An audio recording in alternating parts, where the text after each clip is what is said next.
नमस्कार दोस्तों, स्वागत है आपका हमारे YouTube चैनल वायुगुरु पर। आज का हमारा टॉपिक है श्वसन संबंधी आयतन यानी रेस्पिरेटरी वॉल्यूम। ये टॉपिक हमारी पिछली वीडियो का यानी पार्ट 3 का टॉपिक है। वो पिछली वीडियो में रह गया था, इसलिए आपने अभी तक वो वीडियो नहीं देखी है तो प्लीज़ उस वीडियो को देख लीजिए। तो चलिए शुरू करते हैं। रेस्पिरेटरी वॉल्यूम यानी श्वसन संबंधी आयतन। इसमें हम क्या पढ़ेंगे? आयतन के बारे में पढ़ेंगे, यानी वायु हमारे फेफड़ों में कितनी आ जा रही है, उसे हम उसकी तुलना में क्या कहते हैं, कौन सी वॉल्यूम उसका नाम देते हैं। हमने पढ़ा था थोरेसिक कैविटी में क्या होते हैं। ये मान लो हमारा थोरेसिक चैम्बर है। थोरेसिक चैम्बर में मस्कुलर ये डायफ्राम पाया जाता है, ये मास पाया जाता है जिसे हम डायफ्राम कहते हैं। और इनके बीच में पड़े होते हैं लंग्स। ये क्या है? जैसे मान लो ये लंग्स है, और ये लंग्स के चारों तरफ क्या पाई जाती है? प्लूरा पाई जाती है। उसमें प्लूरा दव होता है, जैसे ही ये जो थोरेसिक चैम्बर है यहाँ पर दबाव बनता है, जैसे एक तो डायफ्राम में बनता है, एक और जो रिब्स पर जो मस्कुलर पाई जाती है, जैसे यहाँ पर ये बीच में रिब्स पाई जाती हैं।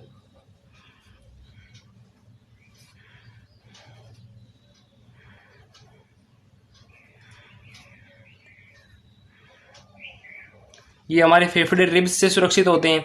इनमें भी मस्कुलर पाई जाती है, यानी मास पाया जाता है, जो जिनके सिकुड़न से ये थोरेसिक चैम्बर बढ़ जाता है।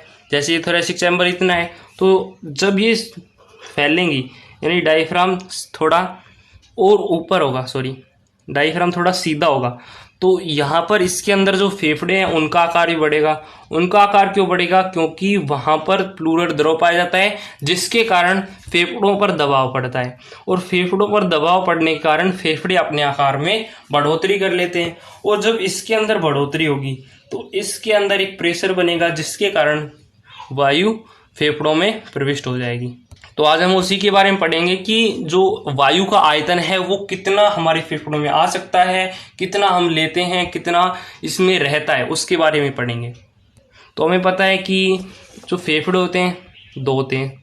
हम यहाँ पर केवल एक ही फेफड़ा लेकर चलते हैं, जैसे ये दो फेफड़े हैं। लेकिन जब हम एक फेफड़ा लेकर चलेंगे तो हमें अच्छे समझ में आएगा। जैसे यहाँ पर हम एक ही फेफड़ा ले लेते हैं इनकी जगह, बड़ा वाला। ये दोनों इसके बराबर है, क्योंकि जब हम दो लेते हैं तो हमें इतना अच्छा क्लियर नहीं होता है, एक होगा तो बिल्कुल अच्छे समझ में आएगा। अब ये जो फेफड़े होते हैं इनके अंदर वायु भरी हुई होती है। जैसे हम श्वास ले रहे हैं, श्वास छोड़ रहे हैं, यानी उच्च श्वसन कर रहे हैं, निश्वसन कर रहे हैं, इनहेलेशन और एक्सहेलेशन कर रहे हैं, उसके बाद में भी फेफड़ों के अंदर वायु भरी हुई है। वो बिल्कुल खाली नहीं होते कि भाई श्वास ले ली तो फेफड़े भर गए और श्वास छोड़ी तो फेफड़े बिल्कुल पिचक गए, तो ऐसा नहीं होता है। इसमें वायु हमेशा भरी रहती है। जैसे ही हम श्वास लेते हैं तो फेफड़ों का आकार बड़ा होता है, क्योंकि थोरेसिक चैम्बर है उसका आकार बड़ा होगा, तो फेफड़ों में प्रेशर बनेगा, जिसके कारण फेफड़ों का आकार बड़ा हो जाएगा। यानी जब हम वायु अंदर प्रविष्ट करते हैं, जब हम निश्वसन करते हैं, इनहेलेशन करते हैं, तो फेफड़ों का आकार बड़ा होता है। यहाँ पर फेफड़ों का आकार बड़ा हो गया। ये जो वायु है फेफड़ों की, इसे हम कहते हैं टिड्डल वॉल्यूम, या फिर इसे हम कहते हैं ज्वारीय आयतन। इसे हम टीवी से दर्शाते हैं। तो टीवी क्या हो गई? हम ये जो श्वास ले रहे हैं, जैसे हम श्वास छोड़ते हैं, श्वास लेते हैं, श्वास छोड़ते हैं, उसके बाद में भी वायु हमारे फेफड़ों में भरी हुई होती है। उसके बाद में हम नॉर्मली श्वास लेते हैं, ऐसे नहीं जबरदस्ती, बिल्कुल नॉर्मली, आपको पता भी नहीं है, जब आप सांस ले रहे हो तब की बात है ये। तो जब आप सांस लेते हो तो फेफड़ों का आकार बड़ा हो जाता है, इसे हम क्या कहते हैं? टिड्डल वॉल्यूम कहते हैं। और जब हम छोड़ते हैं तो भी इतनी ही छोड़ते हैं, यानी जब हमने श्वास ली तो फेफड़ों का आकार इतना हो गया, यानी उसमें टीवी भी जुड़ गई। और जब हम श्वास छोड़ते हैं, इनहेलेशन करते हैं, तो टिड्डल वॉल्यूम कम हो जाती है, यानी हम श्वास लेते हैं तो फेफड़ों का आकार इतना हो गया, और श्वास छोड़ते हैं तो वापस से जो फेफड़ों का आकार है वो उसे वापस प्राप्त हो जाता है। ये जो जुड़ने की क्रिया है, हम श्वास ले रहे हैं, श्वास छोड़ रहे हैं, इसे हम कहते हैं ज्वारीय आयतन या टिड्डल वॉल्यूम। इसे टीवी से दर्शाते हैं। ये कितना होता है? 500 मिलीलीटर होता है। यानी जब हम एक बार सांस लेते हैं तो करीब आधा लीटर हमारे फेफड़ों के अंदर प्रविष्ट हो गया। ये जो आधा लीटर है ये हम दोनों फेफड़ों की बात कर रहे हैं, एक फेफड़ों की नहीं। हम श्वास ले रहे हैं तो 500 लीटर आ रहा है यहाँ से, सॉरी 500 मिलीलीटर आ रहे हैं। तो यहाँ पर भी 250 और यहाँ पर भी 250। ये कम ज़्यादा होता है, क्यों होता है? क्योंकि इसका आकार छोटा होता है, इसका आकार बड़ा होता है, इसके कारण इनमें कम ज़्यादा होता है। लेकिन हमने यहाँ पर एक ही लिया है तो हम एक में ही ले रहे हैं। इनका जो टीवी है वो कितना होता है? 500 मिलीलीटर होता है। यानी हम जब नॉर्मली सांस लेते हैं, अब सांस अंदर ग्रहण की और वापस छोड़ दी, अब वापस से हम नॉर्मली लेते हैं तो जितनी आयतन हमने लिया है, जितनी एयर ली है, उसे हम कहते हैं ज्वारीय आयतन या टिड्डल वॉल्यूम, या इसे हम टीवी से दर्शाते हैं। ये कितना होता है? 500 मिलीलीटर होता है, यानी करीब करीब आधा लीटर होता है। अब जब हम मिनट के हिसाब से लगाएं, यानी हम 1 मिनट में श्वास लेते हैं 12 से 16 बार। 12 से 16 बार हम एक मिनट में श्वास लेते हैं। जैसे हम 1 मिनट की श्वास की बात करें तो हम 1 मिनट में 12 से 16 बार लेते हैं। कितनी? टिड्डल वॉल्यूम। नॉर्मली बात कर रहे हैं, वैसे बलपूर्वक बात करोगे तो हम कम भी ले सकते हैं, ज़्यादा भी ले सकते हैं। लेकिन जब हम नॉर्मल सांस लेते रहते हैं, जैसे आप कोई पिक्चर देख रहे हो या फिर आप ये लेक्चर लगा रहे हो, इसमें जब हम श्वास लेते हैं नॉर्मली तो ये 12 से 16 टाइम होता है। अब अगर हम इसकी क्वांटिटी की बात करें, यानी वॉल्यूम की बात करें, तो वॉल्यूम कितनी होगी? एक बार में आधा लीटर, 12 बार में 6 लीटर और 16 बार में 8 लीटर। यानी हम 1 मिनट में 6 से 8 लीटर अंदर ग्रहण करते हैं और 6 से 8 लीटर ही बाहर त्यागते हैं। ये नॉर्मली हो रही है, यानी हम कोई ज़बरदस्ती नहीं कर रहे हैं, केवल आराम से बैठे हैं, श्वास ले रहे हैं, श्वास छोड़ रहे हैं। 12 से 16 बार लेते हैं, 12 से 16 बार छोड़ते हैं, मतलब जितनी बार लेते हैं उतनी ही बार छोड़ते हैं। अब जो एक बार श्वास लेते हैं, यानी एक बार की जो टिड्डल वॉल्यूम होती है वो कितनी होती है? 500 मिलीलीटर होती है। यानी जब हम एक बार सांस लेते हैं तो दोनों फेफड़ों में 500 मिलीलीटर भर जाती है। उसके बाद भी हम नॉर्मली छोड़ते हैं तो उसमें 500 मिलीलीटर कम हो जाती है, यानी फेफड़े वापस से उसी आकार में आ जाते हैं। मुझे लगता है इसमें आपको कोई डाउट नहीं होगा टिड्डल वॉल्यूम में। तो चलिए अगली वॉल्यूम शुरू करते हैं। तो अगली वॉल्यूम है इंस्पिरेटरी रिजर्व वॉल्यूम। अब एक बार समझ लेते हैं इसे कैसे होता है इसमें। जैसे ये नॉर्मली फेफड़े हैं, जब हमने श्वास ली और वापस से छोड़ दी, नॉर्मली छोड़ दी, तो ये हमारे नॉर्मली फेफड़े हैं। इसके अंदर अभी भी वायु भरी हुई है जब हम छोड़ देते हैं नॉर्मली, उसके बाद में भी। अब हम श्वास लेते हैं, टिड्डल वॉल्यूम आ गई 500 मिलीलीटर। अब 500 मिलीलीटर टिड्डल वॉल्यूम आने के बाद में भी अब मेरा मन कर रहा है कि मैं और लूँ फेफड़ों में। हम और ले सकते हैं, जैसे हम श्वास छोड़ दी, श्वास ले ली, उसके बाद में हम और ज़बरदस्ती कर रहे हैं और श्वास भर रहे हैं तो हम ले सकते हैं। तो हम और श्वास ले लेते हैं अलग कलर से। तो हमने और श्वास ग्रहण कर लिया, यानी फेफड़ों के अंदर और भर ली वायु। ये जो वायु होती है ये बहुत ज़्यादा होती है, आप ले सकते हो, आप देख सकते हो। जैसे आपने नॉर्मली छोड़ दी, नॉर्मली ले ली, उसके बाद में नॉर्मली छोड़ दी, उसके बाद में हमने टिड्डल वॉल्यूम ली 500 मिलीलीटर नॉर्मल। उसके बाद में हमारा मन किया या फिर हमारे पीछे कुत्ता पड़ गया जैसे, तो हमें सीधे थोड़ी ना भागते हैं, हम पहले श्वास लेते हैं, जितनी हम अंदर ग्रहण कर सकते हैं उतनी लेते हैं। टिड्डल वॉल्यूम के बाद में ये जो वॉल्यूम होती है इसे हम कहते हैं इंस्पिरेटरी रिजर्व वॉल्यूम।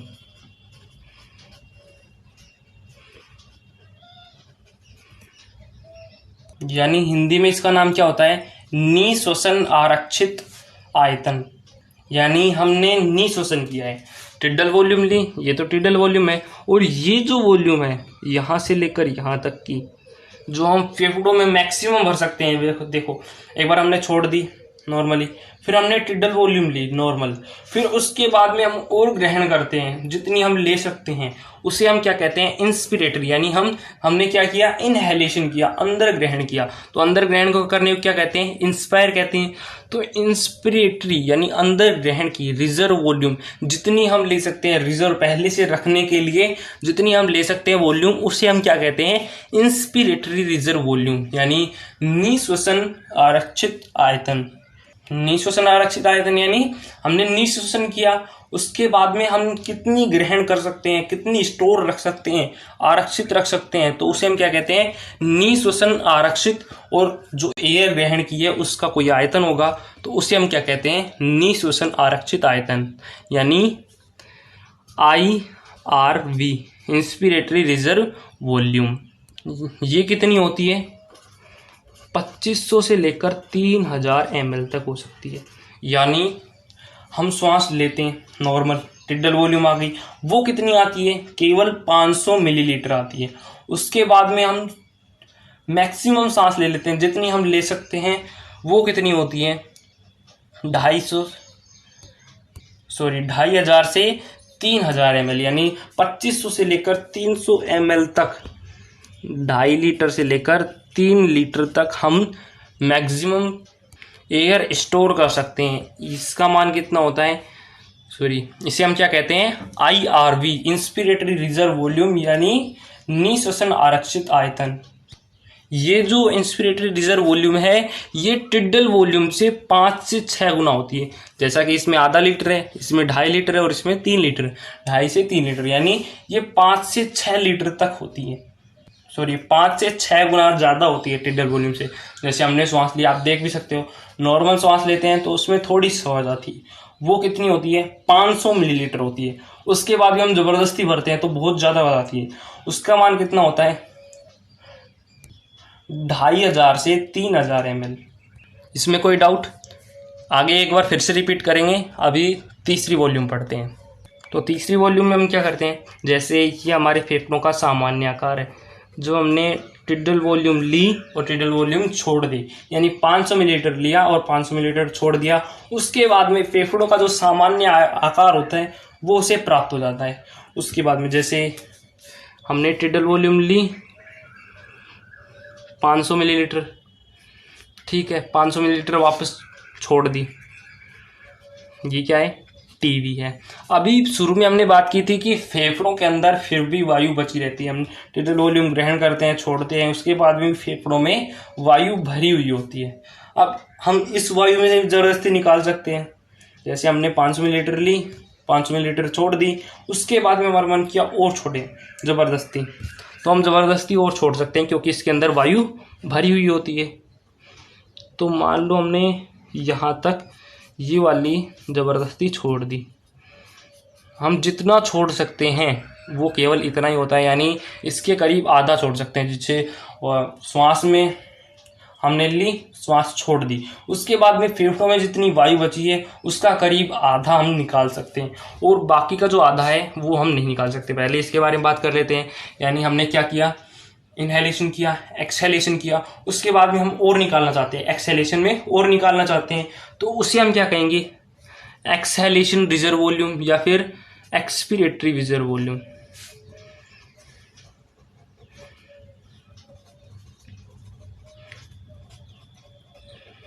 ये जो एक्सपिरेटरी रिजर्व वॉल्यूम हमने कहाँ से निकाली है, जो हमने रिजर्व कर रखी थी फेफड़ों के अंदर, फेफड़ों के अंदर जो हमेशा रहती है, उसमें से भी हम एक्सहेलेशन कर रहे हैं, तो उसे हम क्या कहते हैं, एक्सपिरेटरी, यानी एक्सपायर कर रहे हैं, बाहर निकाल रहे हैं, तो उसे हम कहेंगे एक्सपिरेटरी रिजर्व वॉल्यूम, यानी उच्च श्वसन आरक्षित ऊर्जा।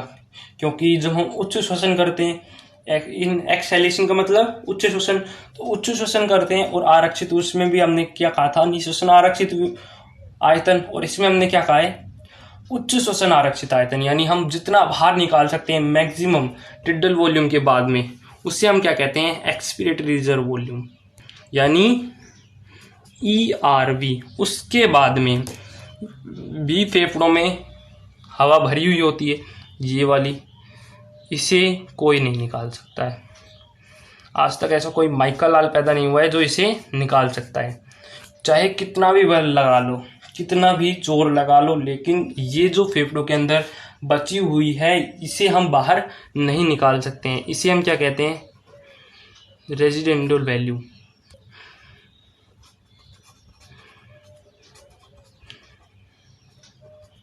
यानी इसे हम क्या कहते हैं, अवशिष्ट आयतन।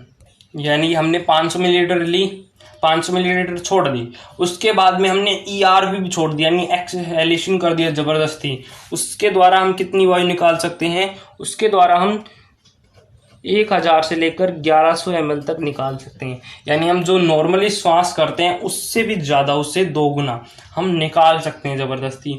उसके बाद में जो बची हुई होती है उसे हम क्या कहते हैं, रेजिडुअल वॉल्यूम। इसका मान कितना होता है, 1100 से लेकर 1200 ml। यानी हमारे फेफड़ों में भी बहुत वायु भरी हुई होती है। जैसा कि आप अंदाज़ा लगा सकते हैं कि यहाँ पर 2100 से लेकर 2300 ml तक भरा होता है हमारा जो फेफड़ा होता है। उसमें से हम ज़बरदस्ती निकालना चाहें तो उसमें से भी हम 1000 से 1100 ml निकाल सकते हैं, लेकिन 1100 से 1200 ml है वो कभी नहीं निकलती है। इसे हम क्या कहते हैं, RV कहते हैं, या फिर इसे हम अवशिष्ट आयतन कहते हैं। तो ये हो गई हमारी 4 वॉल्यूम। एक बार फिर से शुरू से रिपीट कर लेते हैं। तो पहली हमने पढ़ी थी टिडल वॉल्यूम यानी ज्वारीय आयतन। हम नॉर्मली जो श्वास लेते हैं, श्वास छोड़ते हैं, उसके द्वारा फेफड़ों का आकार बड़ा होता है, छोटा होता है। जैसे ये फेफड़ों का सामान्य आकार है। जब हमने ग्रहण की, जब थोरेसिक कैविटी बढ़ी और फेफड़ों में प्रेशर बना तो फेफड़े बढ़ जाती हैं। तो इस एयर को हम क्या कहते हैं, टिडल वॉल्यूम कहते हैं, यानी टीवी कहते हैं। इसे हम ज्वारीय आयतन कहते हैं। ये कितना होता है, 500 मिलीलीटर तक होता है, यानी आधा लीटर। तो हम 1 मिनट में नॉर्मली बात कर रहे हैं, इसमें कोई ज़बरदस्ती नहीं होगी, नॉर्मली बात कर रहे हैं तो 12 से 16 टाइम तक हम श्वास लेते हैं, मतलब श्वास लेते हैं और श्वास छोड़ते हैं। तो इसका मतलब हम 6 लीटर लेते हैं, 6 से 8 लीटर लेते हैं और 6 से 8 लीटर छोड़ देते हैं। तो इसे हम क्या कहते हैं, टिडल वॉल्यूम। अगली है इंस्पिरेटरी रिजर्व वॉल्यूम, यानी निश्वसन आरक्षित आयतन। इसे हम IRV या इंस्पिरेटरी रिजर्व वॉल्यूम कहते हैं।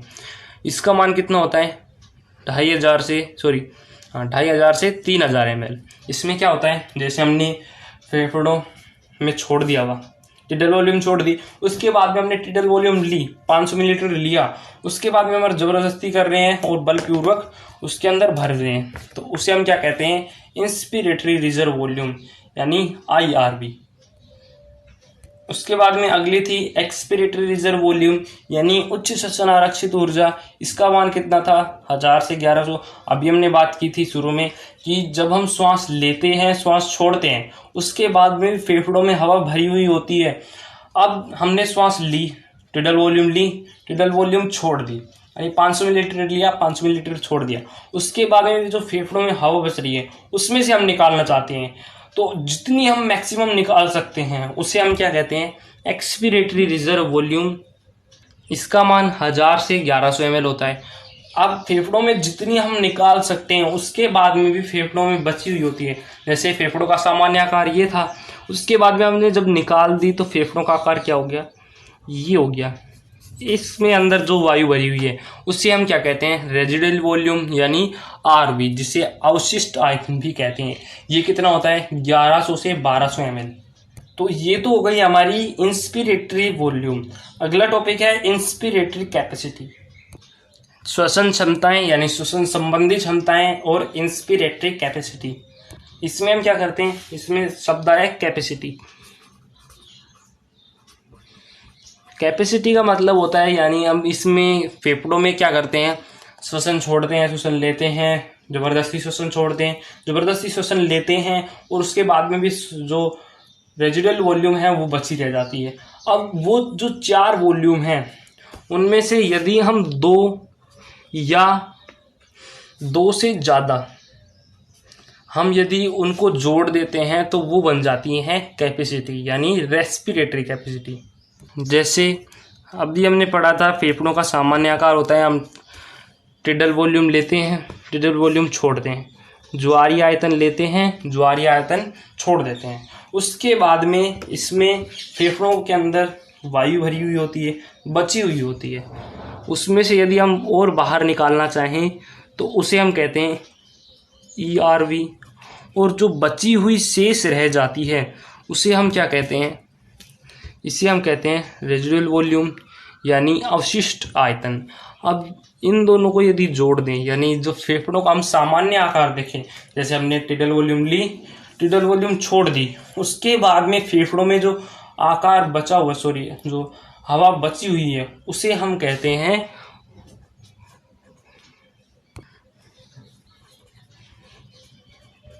Functional ridicule capacity. कैपेसिटी क्यों कहते हैं? क्योंकि हम यहाँ पर दो या दो से अधिक यानी दो को जोड़ रहे हैं, दो वॉल्यूम को जोड़ रहे हैं। यानी जब हमने टिडल वॉल्यूम ली, टिडल वॉल्यूम छोड़ दी, उसके बाद में फेफड़ों में जो आयतन बचा होता है उसे हम क्या कहते हैं? फंक्शनल रेड्यूसिबल कैपेसिटी यानी FRC। फंक्शनल मतलब यहाँ पर रहती है, सदैव रहती है। जब हम नॉर्मली लेते हैं तब की बात हो रही है। तो फंक्शनल यानी रहती है, सदैव रहती है। क्या रहती है? जब हम टिडल वॉल्यूम लेते हैं सामान्य, जब अधिकतर तो हम सामान्य लेते हैं, कभी कभी हम ज़्यादा लेते हैं, कभी कभी हम छोड़ते हैं, लेकिन सामान्य तो हम क्या करते हैं? टिडल वॉल्यूम लेते हैं, टिडल वॉल्यूम छोड़ते हैं। तो उसके बाद में, छोड़ने के बाद में जितना आयतन बचा होता है उसे हम क्या कहते हैं? फंक्शनल रेड्यूसिबल कैपेसिटी यानी FRC। तो FRC किस किस के बराबर है? ERV के बराबर और RV के बराबर। इनका मान क्या होता है? अभी हमने ERV पढ़ा था, यानी जितनी हम श्वास, पहले हम टिडल वॉल्यूम छोड़ देते हैं, उसके बाद में जितनी हम मैक्सिमम निकाल सकते हैं उसे हमने क्या कहा था? ERV कहा था, यानी उच्च श्वसन आरक्षित ऊर्जा, आयतन। इसका मान क्या होता है? 1000 से लेकर 1100। और RV का मान कितना होता है? यानी जो हम छोड़ देते हैं बलपूर्वक, उसके बाद में भी जो शेष रह जाता है उसे हम क्या कहते हैं? RV कहते हैं। इसका मान 1100 से 1200 मिलीलीटर होता है। यानी टोटल यदि हम FRC की बात करें तो FRC 2100 से लेकर 2300 तक हो जाती है। जैसे 1000 और 1100 को जोड़ लिया तो 2100, और 1100 और 1200 को जोड़ लिया तो 2300। यानी जो FRC है, जो हमारे फेफड़ों में शेष रहती है सामान्यतः, उसका मान कितना होता है? 2100 से लेकर 2300 ml। तो ये आपको समझ में आ गया होगा। नहीं समझ में आया तो वापस से बैक कीजिए और इसको जरूर समझ लीजिए, क्योंकि आगे जब हम पढ़ेंगे तो इससे रिलेटेड और भी कैपेसिटीज आएंगी। पहली कैपेसिटी तो हो गई FRC। इसका मान कितना होता है? 2100 से 2300, यानी ERV प्लस RV, यानी फेफड़ों में जो शेष रह जाती है उसे हम कहते हैं FRC। अगला है, जैसे हम अगली कैपेसिटी पढ़ते हैं। कैपेसिटी में हम क्या करते हैं? दो या दो से अधिक आयतन को जोड़ देते हैं। जैसे हमारा जो फेफड़ा है, यानी ये दोनों फेफड़ों के बराबर है, इसे हम दोनों फेफड़ों के बराबर ले रहे हैं। अब हम दोनों फेफड़ों के बराबर ले रहे हैं। अब हमने टिडल वॉल्यूम ली, टिडल वॉल्यूम छोड़ दी, अब टिडल वॉल्यूम वापस से ली, ग्रहण की वापस से, ये फेफड़ों का आकार बड़ा हो गया। इसे हम क्या कहते हैं? टीवी कहते हैं, यानी टिडल वॉल्यूम कहते हैं। इसका मान क्या होता है? 500 मिलीलीटर तक होता है। यदि आपने वॉल्यूम को अच्छे से नहीं पढ़ा है तो वापस से बैक कीज लीजिए, क्योंकि जो सारी कैपेसिटीज आएंगी वो वॉल्यूम से रिलेटेड ही होंगी। यानी वॉल्यूम को आपस में जोड़कर जो निकालेंगे उससे बनेगी कैपेसिटी। तो अब हमने टिडल वॉल्यूम ली, यानी नॉर्मली श्वास अंदर लिया, उसके बाद में हम जबरदस्ती भर रहे हैं बलपूर्वक। इसे हम क्या कहते हैं? IRV, यानी निश्वसन आरक्षित ऊर्जा या इंस्पिरेटरी रिजर्व वॉल्यूम। इसका मान कितना होता है? 2500 से लेकर 3000 ml तक होता है। और टीवी का कितना होता है? 500 मिलीलीटर। इसे तो हम कहते हैं टीवी और इसे हम IRV। अब दोबारा समझो, जैसे हमने टिडल वॉल्यूम ली, टिडल वॉल्यूम छोड़ दी, उसके बाद में हमने टिडल वॉल्यूम ली और उसके बाद में हमने बलपूर्वक और लिया, IRV और ली। यानी जब हम फेफड़ों का आकार छोटा रखते हैं, टिडल वॉल्यूम छोड़ दिया, फेफड़ों का आकार वापस से वही हो गया, तो एक हम लंबी सांस लेते हैं जिसमें टीवी भी आ जाती है वही और IRV भी आ जाती है।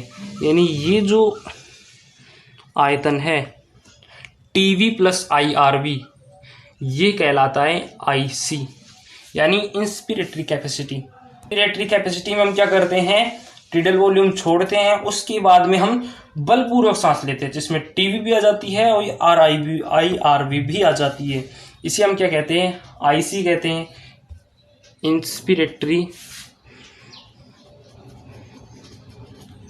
कैपेसिटी कहते हैं। हिंदी में इसे कहते हैं निःश्वसन क्षमता यानी आईसी। इंस्पिरेटरी यानी निःश्वसन और कैपेसिटी यानी क्षमता। तो इंस्पिरेटरी कैपेसिटी किसके बराबर होती है? IRV प्लस टीवी, यानी हम टीवी भी ग्रहण कर लेते हैं और RIV भी ग्रहण कर लेते हैं। यानी निःश्वसन की जितनी क्षमता है, हम निःश्वसन कितना कर सकते हैं। जैसे हमने छोड़ दी टीवी, उसके बाद में हम टीवी ग्रहण करते हैं और IRV भी ग्रहण करते हैं, कितना निःश्वसन करते हैं जो मैक्सिमम होती है उसे हम कहते हैं इंस्पिरेटरी कैपेसिटी। ये किसके बराबर होती है? IRV हमने पढ़ा था 2500 से लेकर 3000 ml और ये होती है 500 ml। तो यानी इंस्पिरेटरी कैपेसिटी कितनी हो गई? 3000 ml से लेकर 3500 ml। यानी हम श्वसन छोड़ देते हैं, सामान्यतः श्वसन छोड़ दिया, उसके बाद में हमने बलपूर्वक श्वास लिया तो उसका मान कितना होता है?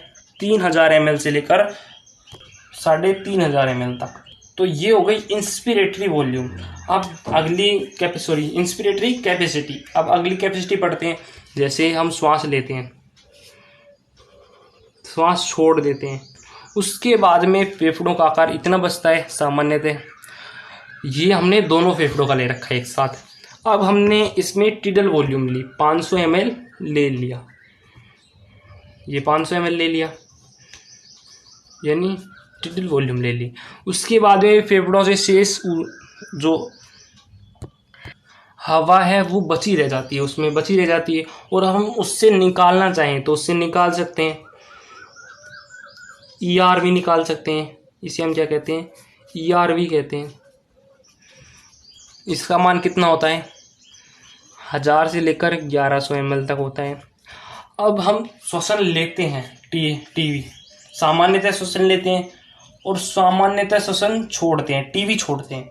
उसके बाद में हम जबरदस्ती छोड़ रहे हैं टीवी के बाद में ERV, यानी हम एक्सेलेशन कर रहे हैं जितना हो सके, यानी टीवी भी छोड़ रहे हैं एक्सेलेशन में और ERV भी छोड़ रहे हैं। तो इसका जो मान होता है ये यहाँ से लेकर यहाँ तक, इसे हम कहते हैं उच्च श्वसन क्षमता यानी एक्सपीरेटरी कैपेसिटी। एक्सपीरेटरी कैपेसिटी किसे कहते हैं? यानी हमने श्वास लिया टीवी, उसके बाद में टीवी छोड़ दिया। टीवी तो छोड़ नहीं है क्योंकि सामान्यतः लेते हैं तो भी छोड़ते हैं, तो टीवी छोड़ दिया, उसके बाद में हमने बलपूर्वक ERV भी छोड़ दिया। तो जो छोड़ने की एक्सेलेशन जितनी भी किया है उसे हम कहते हैं एक्सपीरेटरी कैपेसिटी। ये किसके बराबर होता है? ERV, यानी इसे हम क्या कहते हैं? उच्च श्वसन, उच्च क्षमता। उच्च श्वसन यानी हमने उच्च श्वसन किया है और क्षमता कितनी क्षमता है? ERV plus TV. तो टीवी का मान तो 500 ml होता है, ERV का 1000 से लेकर 1100, यानी टोटल हो गया इसका 1600 से लेकर 1700 ml। यानी हमने सामान्य श्वसन लिया, उसके बाद में यदि हम बलपूर्वक निकालना चाहें टीवी और ERV को, दोनों को, तो उसका मान होगा 1600 से 1700 ml। इसे हम क्या कहते हैं? एक्सपीरेटरी कैपेसिटी यानी उच्च श्वसन क्षमता। तो ये होगी 3 कैपेसिटी। अगली कैपेसिटी पढ़ लेते हैं, तो इसमें हम पहले समझ लेते हैं फिर इसका नाम देख लेंगे। जैसे हम फेफड़ों में सामान्यतः लेते हैं, छोड़ते हैं, उसके बाद में फेफड़ों में शेष रह जाती है, शेष वायु रह जाती है। अब उसके बाद में हम शेष वायु के बाद में हम लेते हैं टीवी यहाँ पर ले लिया, ये क्या है? टीवी है। अब हम जबरदस्ती वायु और ग्रहण करते हैं, ये और ग्रहण कर ली हमने वायु, इसे हम क्या कहते हैं? IRV कहते हैं। ये समझ में आया? IRV ले ली, टीवी ले ली। उसके बाद में हम ले नहीं सकते। क्यों नहीं ले सकते हैं? क्योंकि IRV मैक्सिमम होती है, जितनी हम ले सकते हैं उतनी होती है। अब ये जो लंग की कैपेसिटी होती है, यानी IRV ग्रहण कर ली, उसके बाद में लंग इतना था तो ये इतना बड़ा हो गया, इसको हम क्या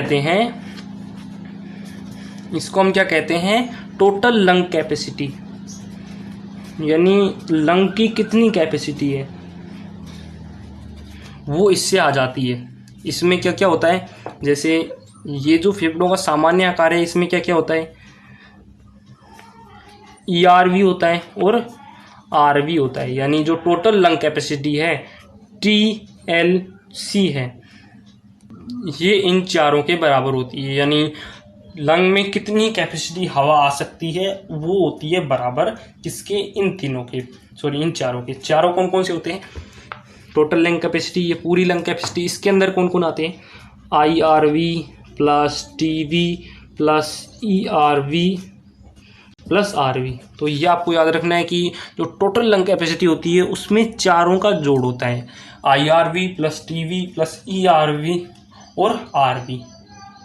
अब ये तो आप याद रख लोगे, लेकिन एग्जामिनर आपको कंफ्यूज करेगा। कंफ्यूज कैसे करेगा, वो ऐसे पूछेगा TLV किसके बराबर होता है, ऑप्शन दे देगा। उसमें एक ऑप्शन हो सकता है कि देखिए, इसे हम क्या कह सकते हैं, IRV को, IRV प्लस TV को, इसे हम कहते हैं इंस्पिरेटरी कैपेसिटी। वो ऐसे भी दे सकता है inspiratory capacity plus ERV plus RV, इस तरह भी दे सकता है। इस तरह कैसे देगा, ये IRV प्लस TV, अभी हमने पढ़ा था इंस्पिरेटरी कैपेसिटी थी। तो ये जो टोटल लंग कैपेसिटी है इसमें हम ये भी कह सकते हैं कि IC plus ERV plus RV, या फिर इसे हम कह सकते हैं IC प्लस, इसे हम क्या कह सकते हैं, IC प्लस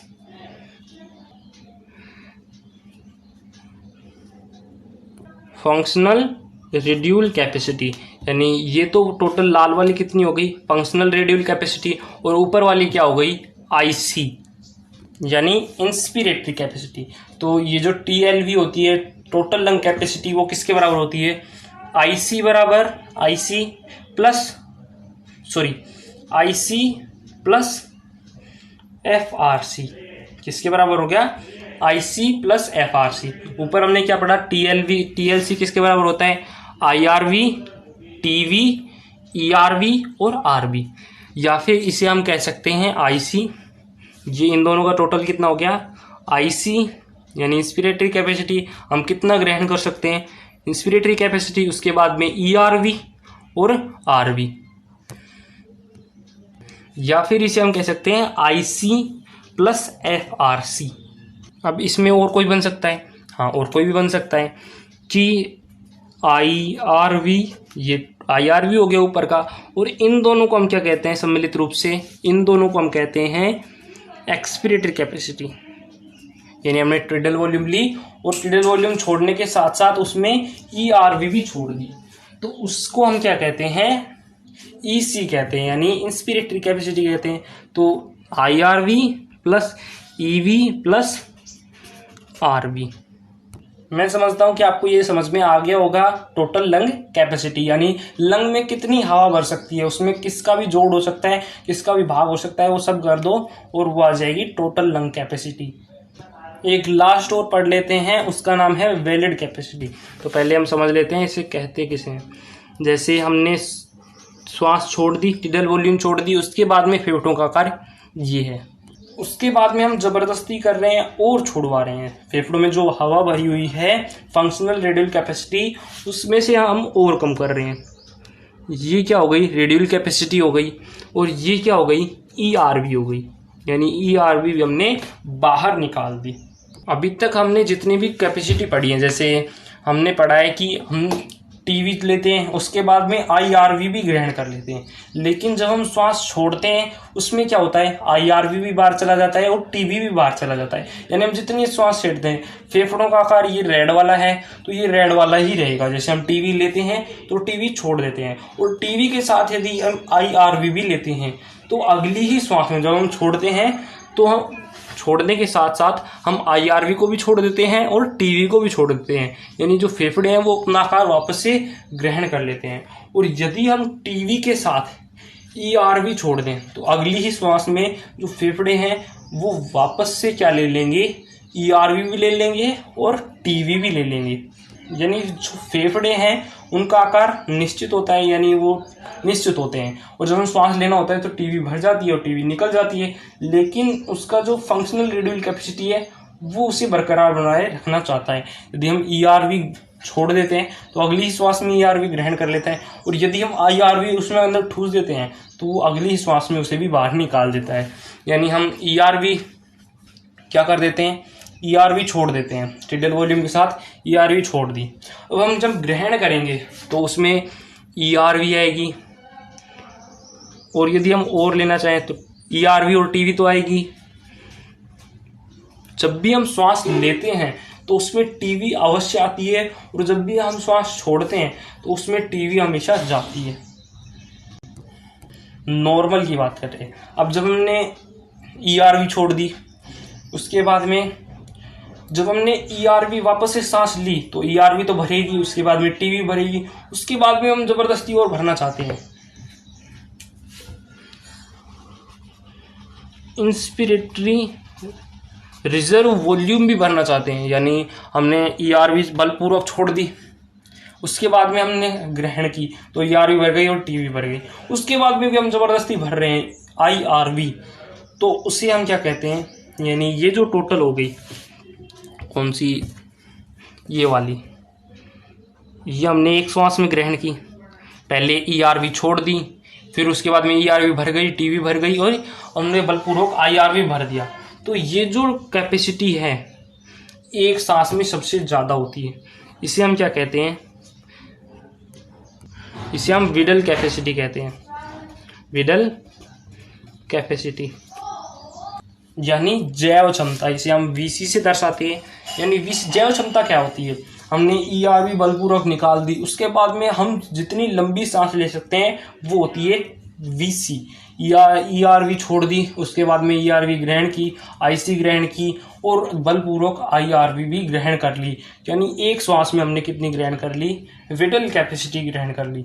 इसका मान लगभग कितना हो गया, 1000 से 1100 इसका, 500 इसका, और 2500 से 3000 इसका, यानी एक श्वास में हम टोटल 2800 ml ग्रहण कर सकते हैं लगभग। इससे हम क्या क्या कहते हैं, यानी जो सबसे लंबी श्वास है जिसमें ईआरवी, टीवी और आईआरवी होती है, उसे हम क्या कहते हैं, विडल कैपेसिटी कहते हैं। इसका मान 5800 ml होता है, यानी सबसे ज़्यादा होती है। इसे हम जैव ऊर्जा वीसी या विडल कैपेसिटी कहते हैं। ये जो सभी वॉल्यूम्स होती है ये फिक्स होती है। यदि हमारे फेफड़ों में कोई खराबी है या फिर हम बीमार हैं तो ये चेंज होती है, वरना ये सब चीज़ सेम होती है।